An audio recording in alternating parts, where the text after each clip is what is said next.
Congressman Turner, thank you for speaking with CBS News. The CEO of TikTok has just testified that there's a firewall that prevents unauthorized foreign access to American user data. Your reaction? Well, it's not believable, Catherine. What we know is companies that are controlled by China and are of course controlled by the Communist Party in China, and legally there's no division as there is in our country between government and commerce.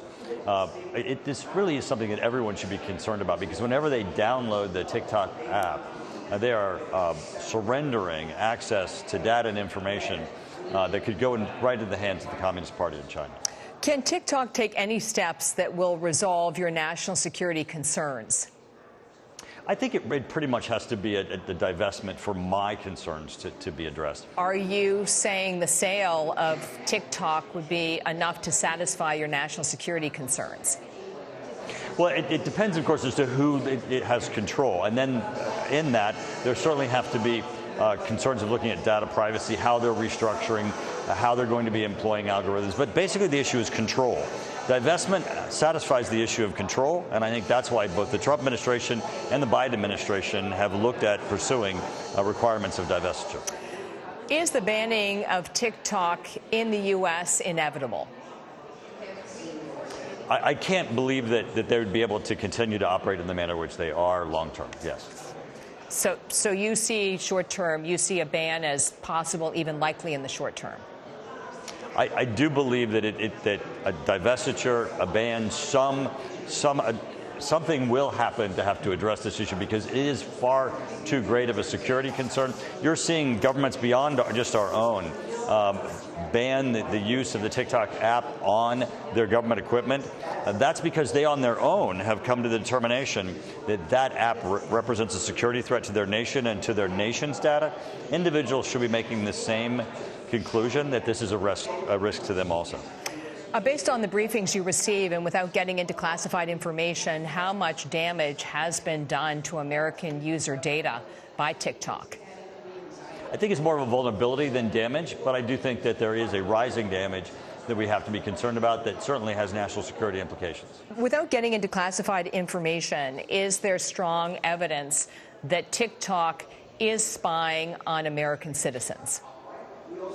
I think there's certainly enough evidence that's even public of the structure in which TikTok operates, its relationship with its domestic country of China, its structure on people's phones, and the number of nations that have stepped forward and publicly said that they have concluded it's a national security risk, that there's enough public that people can make that conclusion.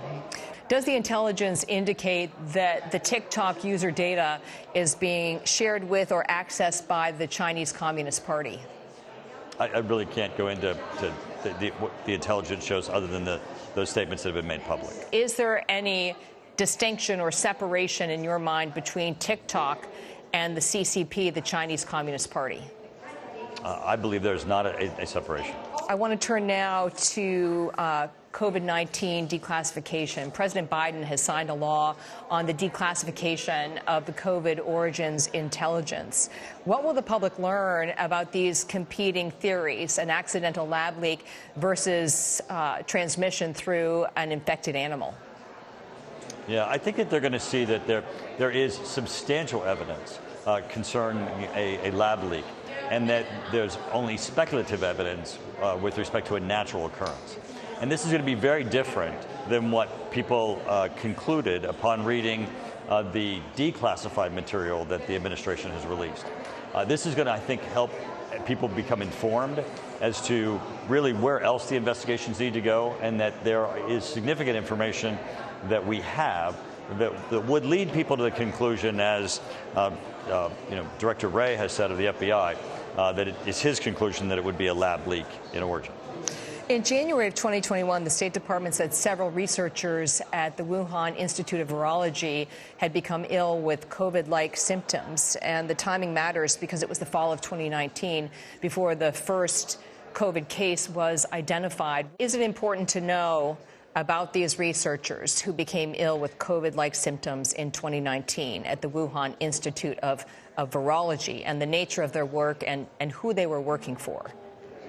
I think it's very important for the administration to release the names of individuals who were involved and that may have been in contact in a lab release situation, because it allows the scrutiny, really, and the oversight for people to follow those up. Also, I think they should release the information as to who they were talking to before. What scientists, what experts did they talk to that gave them the ability to say that they think it was of natural occurrence?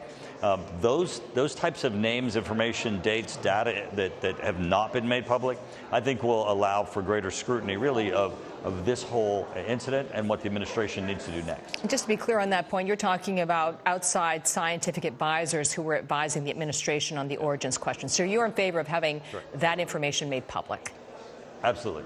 Okay. There was just a meeting between the Chinese and Russian presidents. The Chinese president said that there is a new era of cooperation. They haven't seen changes like this in the last 100 years. What are the national security implications of this growing relationship between China and Russia?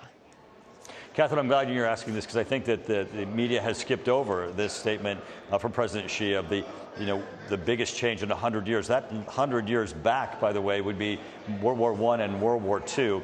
And those wars were fought, as you know, about democracy and freedom against authoritarian regimes. So what he's saying here, the translation to us as to how that matches to our values, is President Xi is saying, I want to go to a new era where authoritarian regimes win over democracy and freedom.